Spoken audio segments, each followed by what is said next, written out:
বুদ্ধ নৈরিতা দত্ত, বড় বুদ্ধ কেয়া দাস, ঋষি গৌতমী এবং বুদ্ধের বউ স্মৃতি হালদার। ছোট বুদ্ধের বন্ধুগণ রয়েছে শ্রেয়সী হালদার, শ্রিয়া হালদার, আরুথিরা সরকার, রশ্মিতা সরকার, দীপান্বিতা হালদার।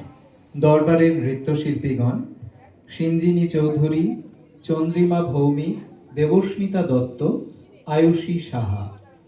অসিত ঋষি, বৃদ্ধ এবং রাখাল শ্রীমতী অর্পিতা রায়। সারথী আরুথিরা সরকার। চন্দ্র দীপান্বিতা হালদার এবং নৈরিতা দত্ত। সুজাতা এবং গৌতমী প্রিয়াঙ্কা সিংহ। বিম্বিসার আদ্রিতা সাহা চৌধুরী। আনন্দ সুস্প্রিয়া রাহা। এবং সমগ্র নৃত্য পরিচালনায় শ্রীমতী তাপসী মণ্ডল বিশ্বাস।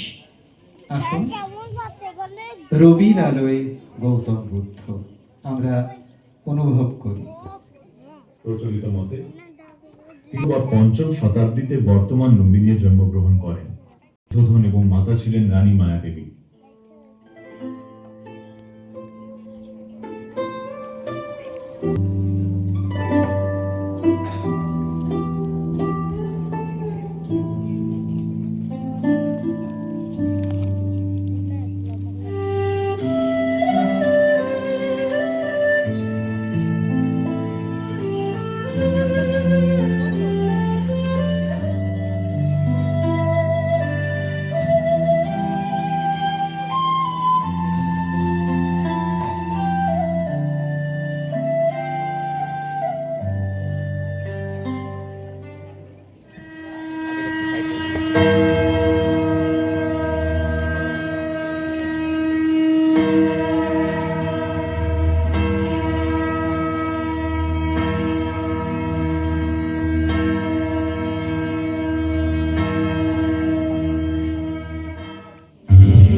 রাজন, রাজকুমারকে দেখে আমি খুবই প্রসন্ন হয়েছি। আপনারই কৃপা গুরুদেব। রাজন, আপনি কি এই বালকের শরীরে যে চিহ্ন রয়েছে সেটা দেখেছেন? এই নিশান হলো এই বালকের মহানতার প্রতীক, সেটা আমি বুঝতে পেরেছি। ভবিষ্যতে এই বালক এক মহান ব্যক্তি হবে। আমার কথা যদি মানেন তাহলে এই বালকের নাম সিদ্ধার্থ হওয়া উচিত। যেমন আপনার আজ্ঞা। কিন্তু একটা ব্যাপারে আমি খুবই দুঃখী। এই বালকের মহানতা দেখার জন্য আমি হয়তো এই সংসারে আর বেঁচে থাকবো না। এর তত্ত্বজ্ঞান অনুভব করার জন্য যে সময় আমায় দিতে হবে ততদিন আমি আর থাকবো না। আপনি এসব কি বলছেন গুরুদেব? আমি তো আপনার কোনো কথাই কিছুতেই বুঝতে পারছি না। বেশ কিছুদিন অপেক্ষা করুন। যেমন যেমন ওর বয়স বাড়তে থাকবে তেমন ভাবেই ও জীবনের কঠিন সত্যগুলোকে অনুভব করতে থাকবে। তখন এই বালক সারা রাজ্য পাঠ ত্যাগ করে সিদ্ধি প্রাপ্ত করে বুদ্ধ নামে পরিচিত হবে। আমি জানি যে আপনার ভবিষ্যবাণী কখনোই ভুল হতে পারে না, কিন্তু এই রাজ্যভার কে সামলাবে? কে হবে এই রাজবাড়ির বংশ? বলুন গুরুদেব, আমি এর অর্থ কি বের করব? না রাজন, না। এর থেকে বেশি আমি আর আপনাকে কিছুই বলতে পারবো না রাজন। আপনি একটু ধৈর্য ধরুন, আমি এখন আসি। কিছুদিন পরে সিদ্ধার্থের মায়ের দেহাবসান হলো। রাজা শুদ্ধোধনের দ্বিতীয় পত্নী গৌতমী ওই বালককে স্নেহ আর মায়া দিয়ে মানুষ করলো। ও সিদ্ধার্থের সাথে সবসময় নিজের সন্তানের মতোই ব্যবহার করত। এই জন্যে সিদ্ধার্থের নাম হলো গৌতম।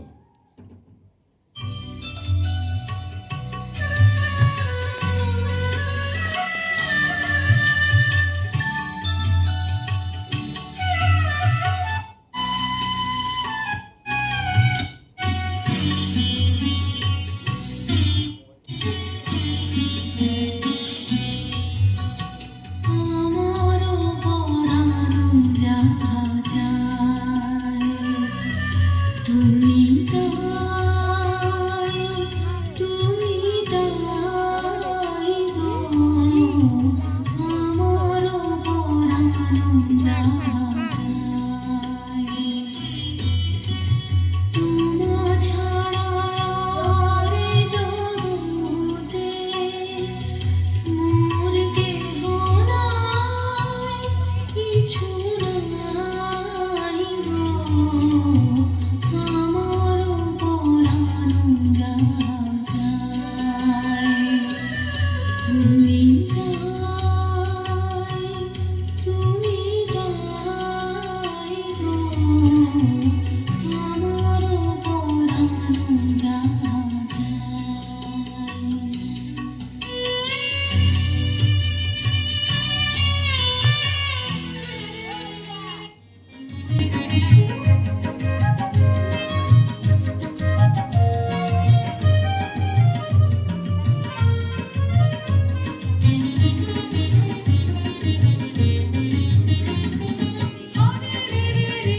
আমায় ছেড়ে দে রে দে রে, যেমন ছাড়া বনের পাখি মনের আনন্দে রে। আমায় ছেড়ে দে রে দে রে, যেমন ছাড়া বনের পাখি মনের আনন্দে রে। আমায় ছেড়ে দে রে দে রে।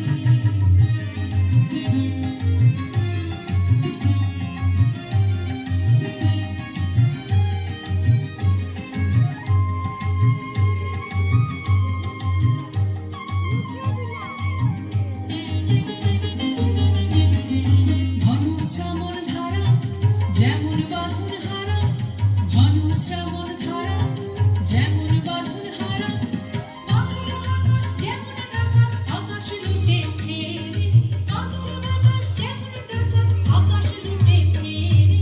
আমায় ছেড়ে দে রে দে রে, যেমন ছাড়া মনের পাখি মনের আনন্দে রে। আমায় ছেড়ে দে রে দে রে।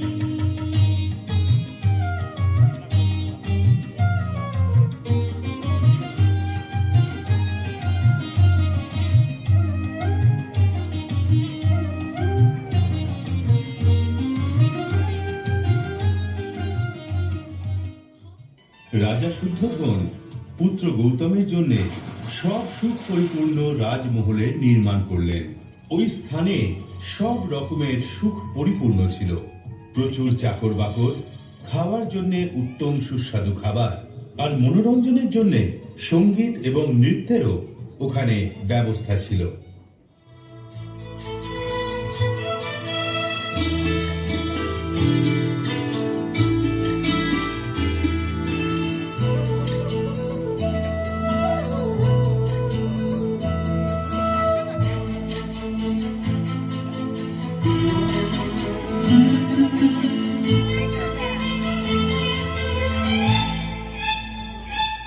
মোমো চিত্তে রীতি নৃত্যে কে যে নাচে, তাতা থই থই তাতা থই থই তাতা থই থই।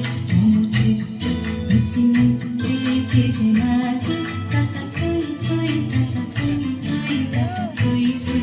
তার সঙ্গে কি মৃদঙ্গে সোনা বাজে, তাতা থই থই তাতা থই থই তাতা থই থই। তার সঙ্গে কি মৃদঙ্গে সোনা বাজে, তাতা থই থই তাতা থই থই তাতা থই থই। মোমো চিত্তে রীতি নৃত্যে কে যে নাচে, তাতা থই থই তাতা থই থই তাতা থই থই।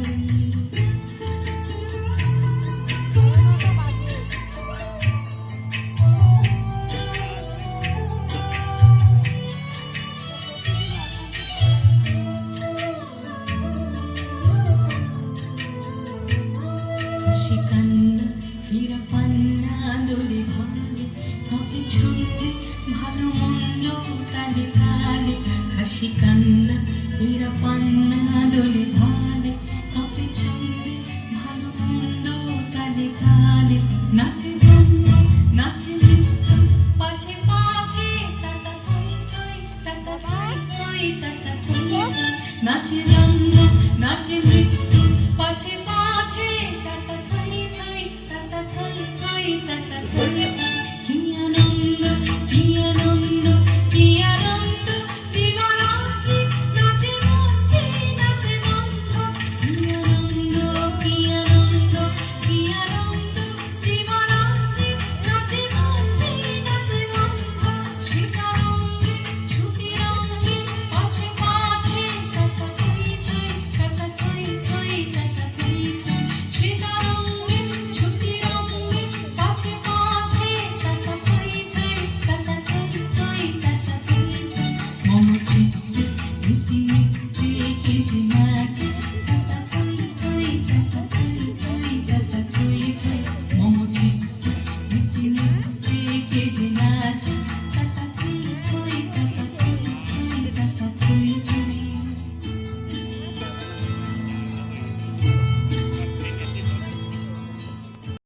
রাজকুমারের বিয়ে দিলেন। কিছু বছর পরে সিদ্ধার্থের এক পুত্র সন্তানের জন্ম হলো। তার নাম রাহুল। সিদ্ধার্থ ওই রাজমহল থেকে বাইরে বেরোনোর ইচ্ছে প্রকাশ করলো। এই সময় ও জীবনকে কাছ থেকে জানতে চাইছিল। আমার গুরু আশিসজির করা ভুল কথা মনে পড়ছে। এ যদি কোনো ভুল দৃশ্য দেখে তাহলে সহ্য করতে পারবে না। তো বলুন মহারাজ, আমরা এখন কি করতে পারি? ওর রাস্তায় কোনো রকম দুঃখজনক ঘটনা হওয়া উচিতই নয়। ওর রাস্তা আগে থেকেই আনন্দময় হওয়া উচিত। দুঃখজনক আর ভুল জিনিসগুলোকে তোমরা এখন থেকেই সরিয়ে দাও। যাও, সব কিছুর খবর নাও। সারথি, একটু থামো। ইনি কে? এ তো একটা বুড়ো মানুষ। মানে? সকলকেই একটা নির্দিষ্ট বয়সের পর বৃদ্ধ হতেই হয়। কিছু বছর পরে আপনিও বৃদ্ধ হয়ে যাবেন।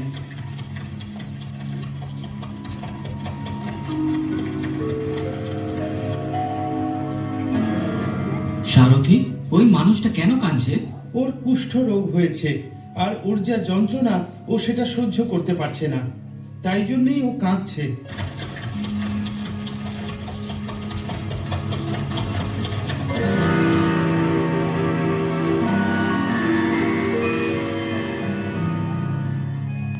ওটা কি? ওই মানুষটাকে কাঁধে করে কোথায় আর কেন নিয়ে যাওয়া হচ্ছে? মহারাজ, ওই মানুষটার মৃত্যু হয়েছে, আর ওরা সবাই ওকে শ্মশানে নিয়ে যাচ্ছে। জগতের নিয়ম অনুযায়ী প্রত্যেক মানুষকে একদিন মৃত্যুবরণ করতেই হয়, আর মৃত্যুই জীবনের শাশ্বত সত্য। আমরা এবার এগোই মহারাজ। সারথি, অনেক হয়েছে, আমাকে এবার রাজমহলে নিয়ে চলো। কি হলো সিদ্ধার্থ? কোন গভীর চিন্তায় ডুবে রয়েছো তুমি? বাবা, আমি ভাবছি যে আমি কে, মৃত্যু আসলে কি, এই সব ব্যাপার নিয়ে আমি অধ্যয়ন করতে চাই। কিন্তু সিদ্ধার্থ, এর মধ্যে চিন্তাজনক কি রয়েছে তুমি আমাকে বলো সেটা। আমি বুঝতে পারছি না, একদিন তো আমাকে মরতেই হবে, অর্থাৎ যে জন্ম নিয়েছে তাকে তো একদিন মরতেই হবে। তাহলে এই নশ্বর শরীরের মায়ায় আমি কেন বেঁধে থাকবো? তুমি তো সত্য থেকে দূরে চলে যাচ্ছ। তুমি একজন ক্ষত্রিয়, আর তোমাকে এই রাজ্যের রাজা হতে হবে। বাবা, তুমিও একদিন বৃদ্ধ হয়ে যাবে, তোমারও এই শরীর একদিন নষ্ট হয়ে যাবে।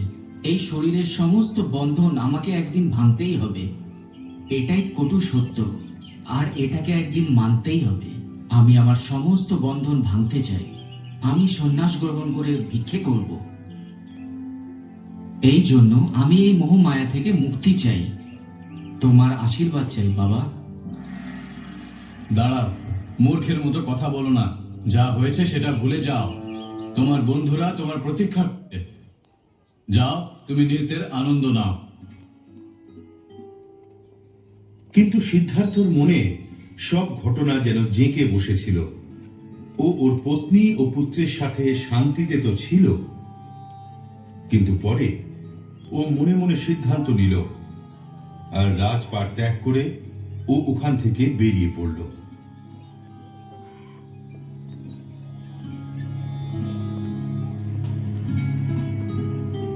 চন্দ্রকা, চলো যাওয়া যাক। আমি শারীরিকভাবে তো আপনার সাথে যেতে চাই মহারাজ, কিন্তু মন থেকে নয়। চন্দ্রকা, এমন সময় তোমার আবার কি হলো? যখন পিতাশ্রী এটা বুঝতে পারবেন তখন উনি খুব দুঃখ পাবেন, আর মাতাশ্রী বুঝতে পারলে ওনাকে সামলানো খুব মুশকিল হয়ে পড়বে। বন্ধু, আমি এই সংসারের শাশ্বত সত্যের খোঁজে বেরোচ্ছি।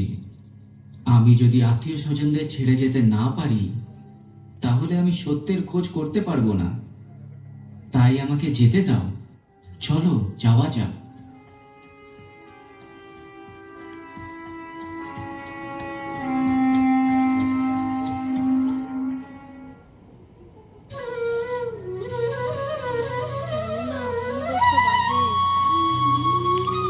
করবো কে তাহলে? কটা বাজে? যাবো। কটা কটা বাজে মা? কটা বাজে?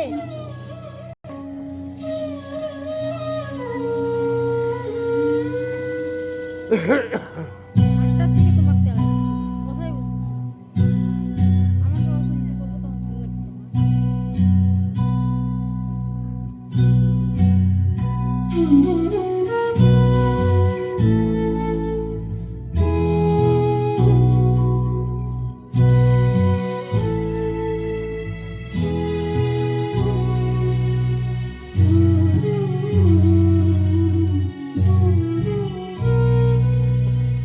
কাঁদালে তুমি মোরে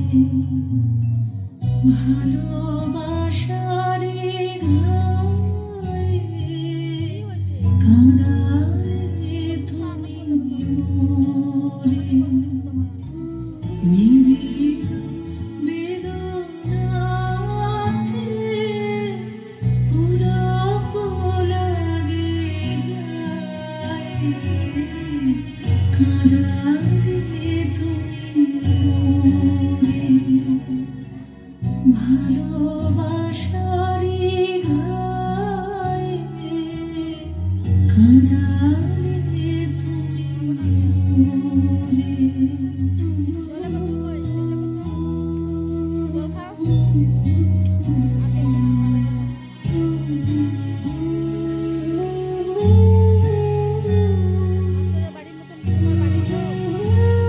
আরে বলে দিচ্ছি তো, যাবো বললাম তো।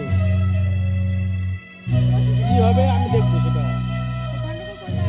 হ্যাঁ, মারপিট করবো কেন? তোমার অভিসারে যাব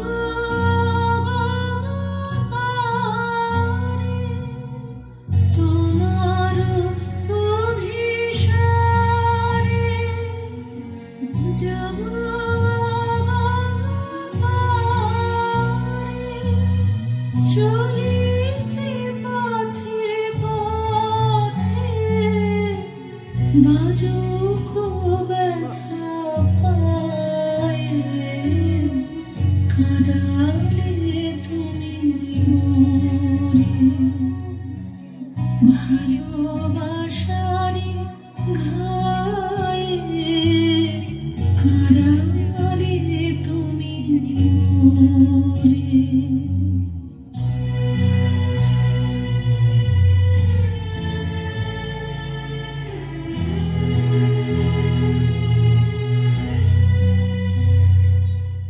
চন্দ্রকা, এর পরে আমার রাস্তাটা আলাদা। এবার তুমি ফিরে যাও, আর এই আভূষণগুলো রাজমহলে দিয়ে দিও।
সিদ্ধার্থ ওখান থেকে বেরিয়ে পড়ল। দিনের পর দিন কেটে গেল, আর সিদ্ধার্থ ভিক্ষার রাস্তা বেছে নিল। ভিক্ষা করে যা পেত তাই খেয়ে সাধু সন্তের সঙ্গে মিশে জীবনের রহস্য উদ্ধার করার চেষ্টা করতে লাগল। ধ্যানমগ্ন অবস্থা প্রাপ্ত করেও ও বুঝতে পারল যে তখনও পর্যন্ত ও সংসার থেকে সম্পূর্ণভাবে মুক্ত হতে পারেনি। পরে সিদ্ধার্থ ওর 5 সঙ্গীর সঙ্গে ওখান থেকে চলে যাওয়ার সিদ্ধান্ত নিল। আমি আমার মন থেকে সমস্ত মিথ্যে কল্পনাকে বাইরে করে ফেলেছি। এবার আমি সম্পূর্ণরূপে মুক্ত আর জীবনের আনন্দ নিচ্ছি। প্রত্যেকটা মানুষ এইভাবে একলাই বেঁচে থাকে আর মারা যায়, কিন্তু আমি মানবকে মুক্তির আনন্দ দিতে চাই। সুজাতা এসেছে বন দেবতার পুজো দেওয়ার জন্য। পুজোর জন্য তিনি যে পায়েস এনেছিলেন তা তিনি সন্ন্যাসীকে নিবেদন করলেন। সন্ন্যাসী গৌতম সুজাতার দেওয়া সেই পায়েস গ্রহণ করলেন।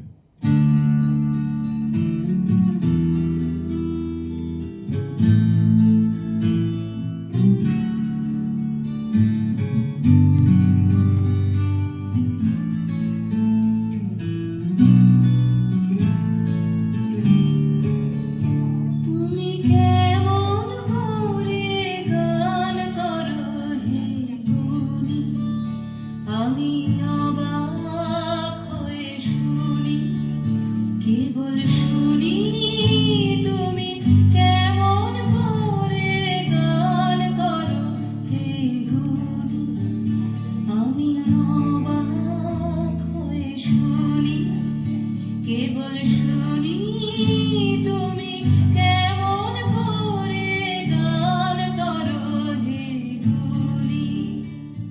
আর সিদ্ধার্থ বোধগয়ায় গেল।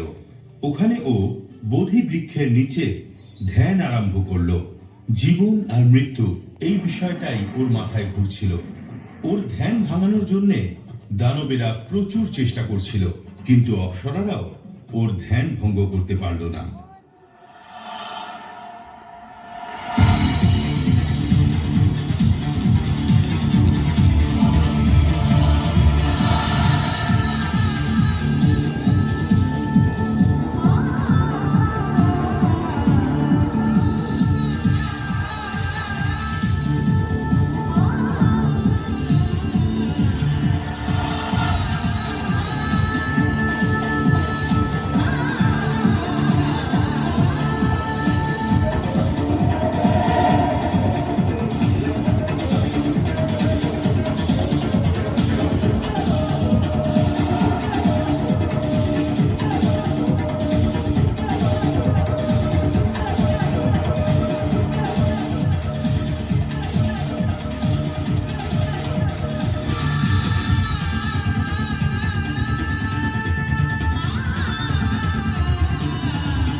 তারপর দানবদের পুরো সৈন্য ওর উপর আক্রমণ করলো, কিন্তু সিদ্ধার্থের ধ্যান ভাঙাতে ওরা অসমর্থ হলো। তুমি যে শিক্ষা পেয়েছো সেটা সকলের মধ্যে বিতরণ করতে নিজের বাকি জীবনটা কাটিয়ে দাও আর সকলকে মুক্তির রাস্তা দেখাও, এরকম আদেশ সিদ্ধার্থ ধ্যানমগ্ন অবস্থায় পেল।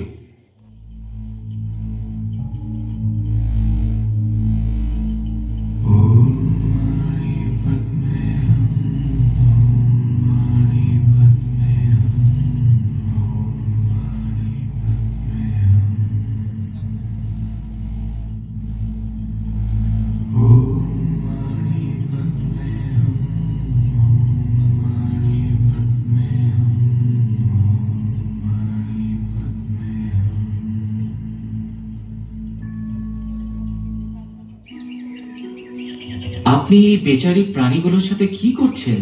মহারাজ বিম্বিসারের যজ্ঞে আহুতি দেওয়ার জন্য এই পশুদের এখানে রাখা হয়েছে। হে রাজা, এ আপনি কি করছেন? ও আসুন, আমি তো আপনারই অপেক্ষা করছিলাম। আমার এই যজ্ঞ আমার আর আমার প্রজার মঙ্গলের জন্য করা হচ্ছে। সেসব ঠিক আছে, কিন্তু এটা আপনি কি করছেন? শুধুমাত্র কোনো এক প্রাণীর বলি দেয়া হলে আমি আর আমার রাজ্য সুরক্ষিত থাকবে। তাহলে বলুন, আপনার জন্য অধিক মূল্যবান কি, এই প্রাণীটা না আমার মতো পূর্ণ আত্মা? অর্থাৎ আমি আমার বলি দিয়ে দিন আর আমার 100টা টুকরো করে দিন। আমি ঠিক বুঝতে পারলাম না, আপনি কি বলতে চাইছেন বলুন তো। রাজামশাই, যজ্ঞ নিজের ভেতরের দুর্বলতাকে দূর করার জন্য করা হয়। যাবো দাঁড়া, এইভাবে হিংসা করে কি যজ্ঞ করা যায়? সত্য ব্যাপারটা হলো, আমায় ক্ষমা করুন গুরুদেব, শুনে এসেছি আপনি দাঁড়াও। আমাকে এক দুর্বল প্রাণীকে হত্যা করার হাত থেকে বাঁচালেন। আপনি দয়া করে আমাকে পথ দেখান গুরুদেব। আপনাকে আপনার ভেতরের হিংসা বৃত্তি ছাড়তে হবে, তথা মায়া, লোভ ও রাগকেও ছাড়তে হবে। তবেই গিয়ে তুমি আনন্দ উপভোগ করতে পারবে। গুরুদেব, আমাকে ক্ষমা করে দিন, এবার আমাকে প্রায়শ্চিত করতে হবে। আমাকে সাহায্য করুন গুরুদেব, আপনি আমাকে শিষ্য বানান গুরুদেব, আমায় ক্ষমা করে দিন। আলোয় আলোকময় করে এলে আলোর আলো, আলোয় আলোকময় করে এলে আলোর আলো। আমার নয়ন হতে আধার মিলালো মিলালো,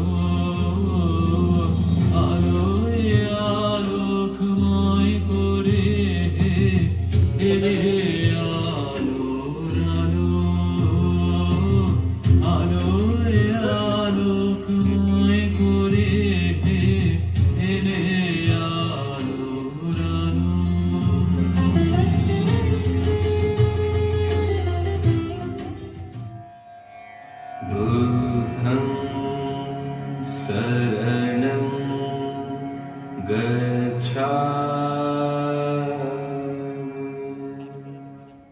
এই দাঁড়াও, নিজের জায়গা থেকে নড়বে না। আমি কোথায় নড়ছি? আমি তো স্থির রয়েছি।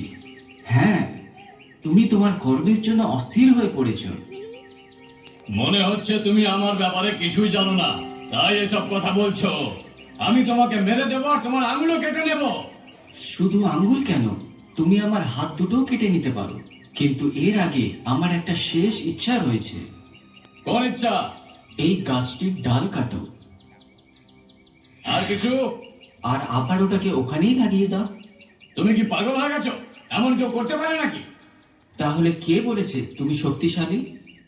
নষ্ট করার কাজ তো সবাই করতে পারে, একটা ছোট শিশুও করতে পারে, কিন্তু যে নির্মাণ করে সে সব থেকে বেশি শক্তিশালী। ওই ব্যাধ যে সকলের আঙুল কাটত, বুদ্ধের কাছে ক্ষমা চেয়ে ওর শিষ্য হয়ে গেল।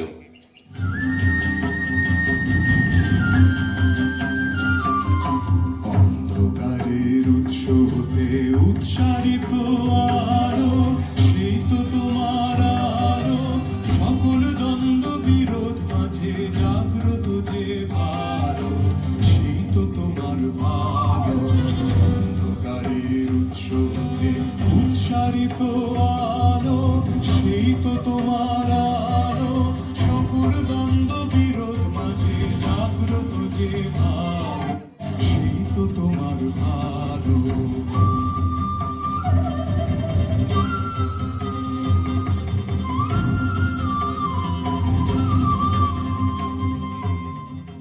প্রভু, প্রভু আমার সাহায্য হ্যালো। করুন।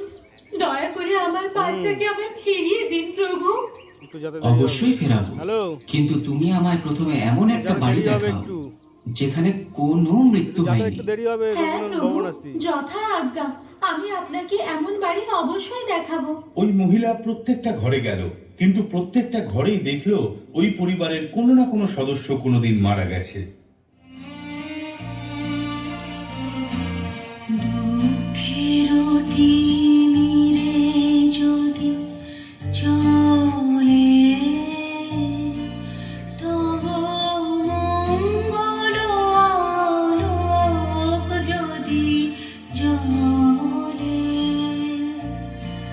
তবে তাই হোক, তবে তাই হোক।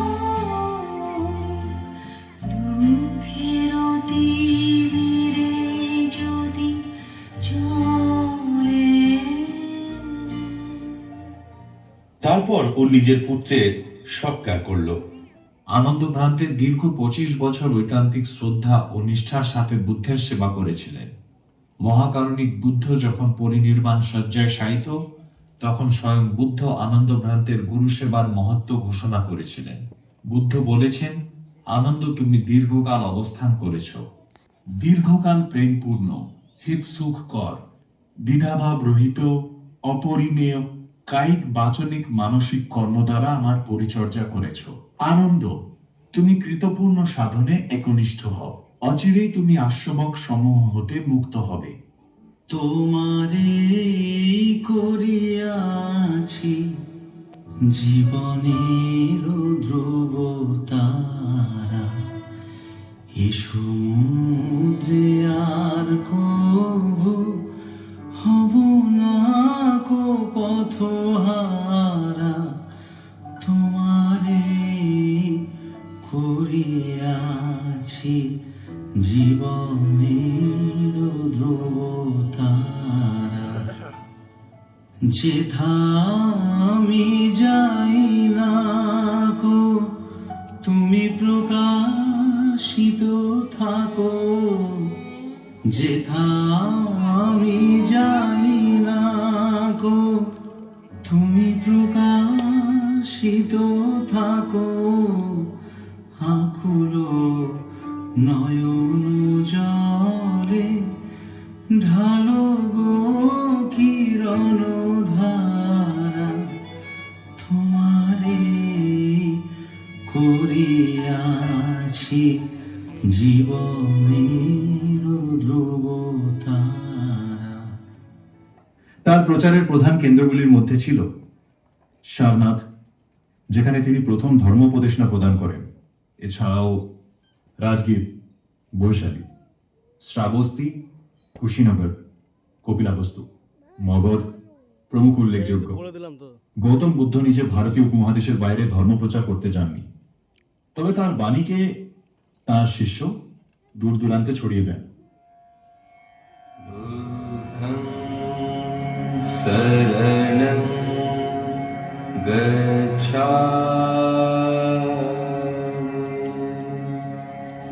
শেষ। বুদ্ধং শরণং বুদ্ধং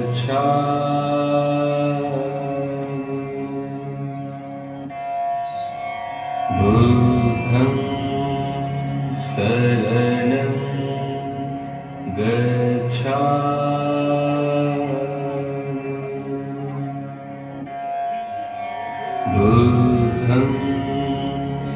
শরণং শরণং বুদ্ধং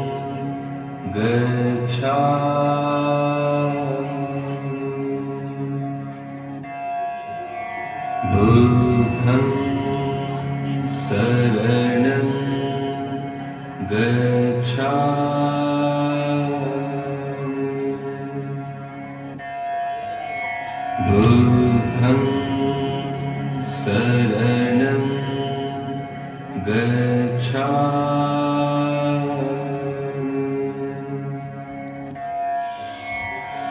বুদ্ধং শরণং বুদ্ধং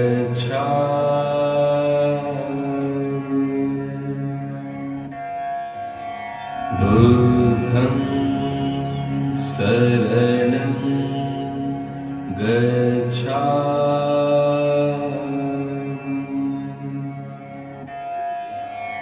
বুদ্ধং শরণং বুদ্ধং শরণং